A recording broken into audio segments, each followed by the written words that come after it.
দেশের বিভিন্ন জায়গার আরও কিছু খবর নিয়ে এখন থাকছে একটি ডেস্ক রিপোর্ট। বোরো ধান সংগ্রহের কার্যক্রমের উদ্বোধন হয়েছে কিশোরগঞ্জে। বিকেলে মিঠামাইন খাদ্য গুদাম প্রাঙ্গণে এর উদ্বোধন করেন খাদ্য মন্ত্রণালয়ের সচিব মোহাম্মদ মাসুদুল হাসান। বিএনপির রাষ্ট্র কাঠামো মেরামতের ৩১ দফা বিষয়ক কর্মশালা হয়েছে ঠাকুরগাঁওয়ে। সকালে ইউএসডির জয়নাল আবেদিন অডিটোরিয়ামে এতে উদ্বোধনী বক্তব্য রাখেন কেন্দ্রীয় বিএনপির যুগ্ম মহাসচিব শহীদউদ্দিন চৌধুরী অ্যানি। রাষ্ট্র কাঠামো মেরামতের কর্মশালা হয়েছে পঞ্চগড়েও।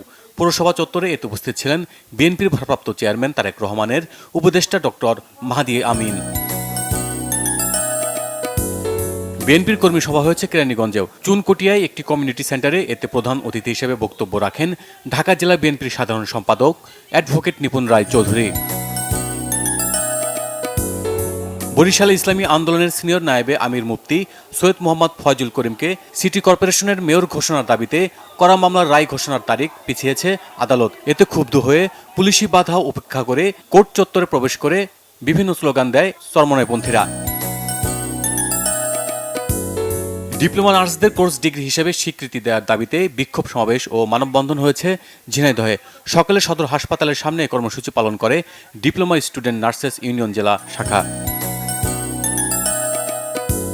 উপকূলীয় জনগোষ্ঠীর অর্থনৈতিক উন্নয়ন, বন সংরক্ষণ এবং জলবায়ু ন্যায্যতা বিষয়ক গণশুনানি হয়েছে সাতক্ষীরায়। সকালে শহরের একটি কনভেনশন সেন্টারে এতে বক্তব্য রাখেন জেলা মৎস্য কর্মকর্তা GM সেলিম সহ অন্যরা। আমার দেশ পাঠক মেলা আয়োজিত পত্রিকার সম্পাদক ও প্রকাশক মাহমুদুর রহমানের বিরুদ্ধে করা মামলার প্রতিবাদে মানববন্ধন হয়েছে বগুড়ায়। শহরের সাতমাথায় এই কর্মসূচি পালন করা হয়। কুড়িগ্রামের উলিপুর মহিলা ডিগ্রি কলেজের অনার্স চতুর্থ বর্ষ ও HSC পরীক্ষার্থীদের বিদায় সংবর্ধনা হয়েছে। সকালে কলেজ হলরুমে এতে বক্তব্য রাখেন কলেজ গভর্নিং বোর্ডের সভাপতি অধ্যাপক শফিকুল ইসলাম বেবু, অধ্যক্ষ দেবব্রত রায়, অধ্যাপক নাজমুন নাহার বিউটি সহ অন্যরা।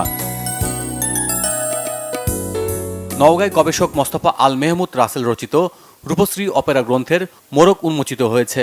সকালে শহরে প্যারিমোহন লাইব্রেরি গ্রন্থাগার মিলনায়তনে উপস্থিত ছিলেন বাংলা একাডেমির গবেষণা কর্মকর্তা Mamun Siddiqui. Bangla vision news desk.